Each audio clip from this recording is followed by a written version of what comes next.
Hello there, and thanks for watching the next video of Palo Alto video training series. In this video, we're going to talk about objects and what the objects are, and how we work with objects, and how we create them and use them in policies and things like that. Objects are basically an important part of the next generation firewalls. Pretty much for everything, you can create an object and use that object rather than using IP addresses and port numbers and things like that.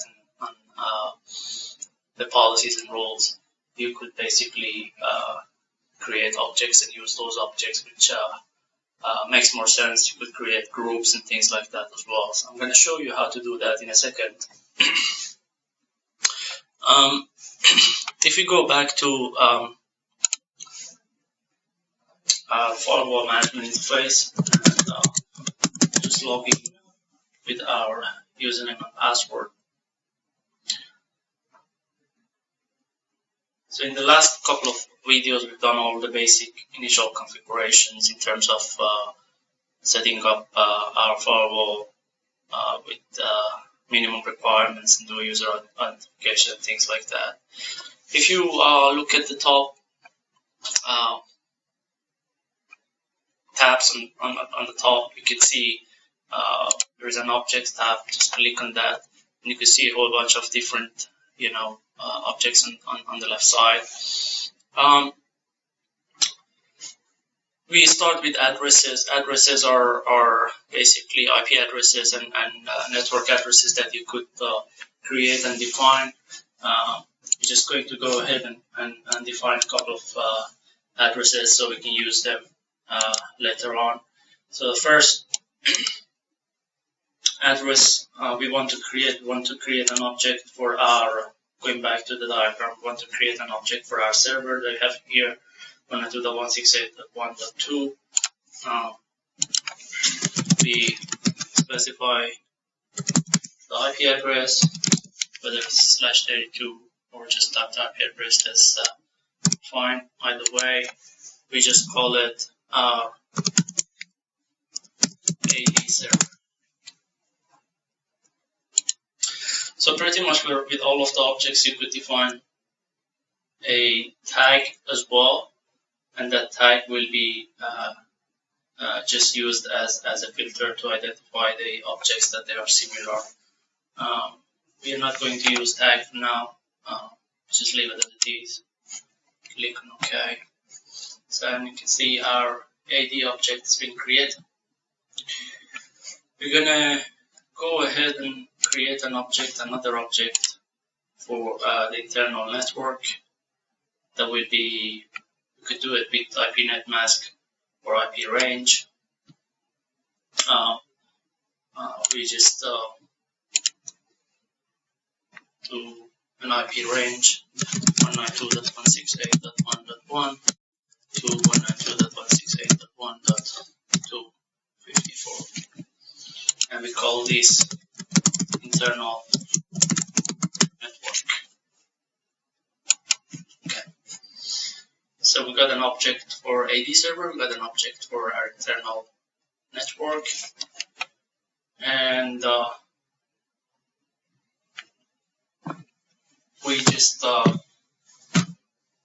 create another object for our PC over here, 192.168.137.1. We call it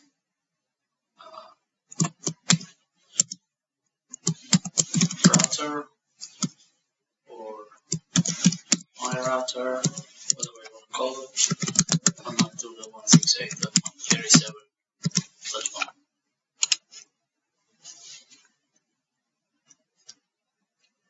So we got all these objects. So let's call this my router. I call it my PC equivalent. Do some tests from this later on. 192.168.37.1. So as you can see, it's pretty easy to create, add different addresses. You could create address groups as well if you want to. You could just combine a couple of addresses. So if instead of, for example, if instead of one AD server, I had like 10 AD servers with different IP addresses, I could specify all these, and I could go to address group, create a group, call it my AD servers, and I could add all of the AD servers over here one by one. Click OK, and I've got a group called my AD servers, and all of the AD servers are there. So that's basically address groups. The other thing we have is applications. By default, you can see there are a number of applications in there, in different categories and things like that, which can be used. If you click on any of the applications, that will give you more details about the application, what it is, and what are the characteristics and classification, all those kind of things that you might need to know about the application. So there are a whole bunch of applications by default already defined, because again, next generation firewalls are application awareness firewalls. Or you could add your own application if you want to. You could define your own application. So if you know specific application that is not in the template, you could basically start creating your own application, whether it's in which category. If you know the signatures and behavior in that application, you could do all those kind of things. You could specify the protocols, port numbers, and if you know the signatures, you could put the signatures in there. So you could potentially create your own application and identify traffic based on that application as well. Application groups, if you want to have a group of applications, again, easy enough. You could just create an application group. You're going to create an application group, call it allowed services, and we're going to allow HTTP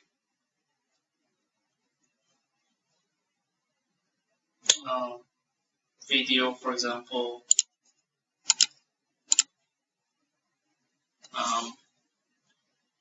again, HTTP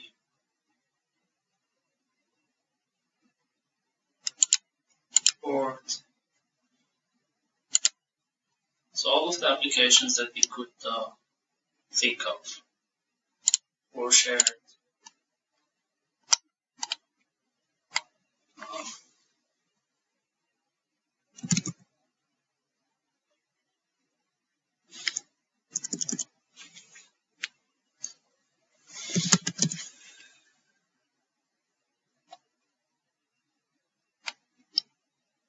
RPC or HTTP. You could define all of the applications that you want, and specify them in a group. So just call this application allowed applications, because there is a difference between applications and services, which you will know. Obviously, these are applications, but when we're talking about services like SMTP or HTTP or HTTPS and things like that, they are services that we will go and have a look now. So that's how you create a group of applications. Going back to services, you could see that there are some services, predefined services in there. So you could add your own services. You could just create another one, port 25, and call it SMTP, or maybe just to keep it the same, call it service SMTP. And so you could create all different type of UDP and TCP services that you want here as well. And service group, again, now we can create service group called allow services and allow these type of services here. So that's basically creating a service group.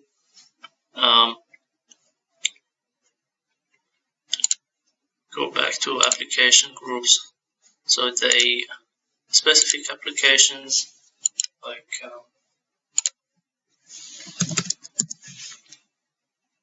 FTP should be here, and specific services based on the port numbers should be there. Again, when we go to the phase that we start creating policies, you will see that we could use all these objects that we've created, but just to show you quickly, we have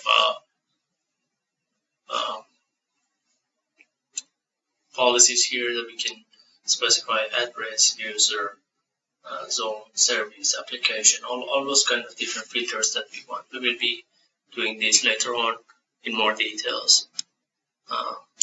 For now, those are the important things that you could basically do with object groups and objects. In terms of tags, as I said, if we want to create different tags, we could just create a tag and call it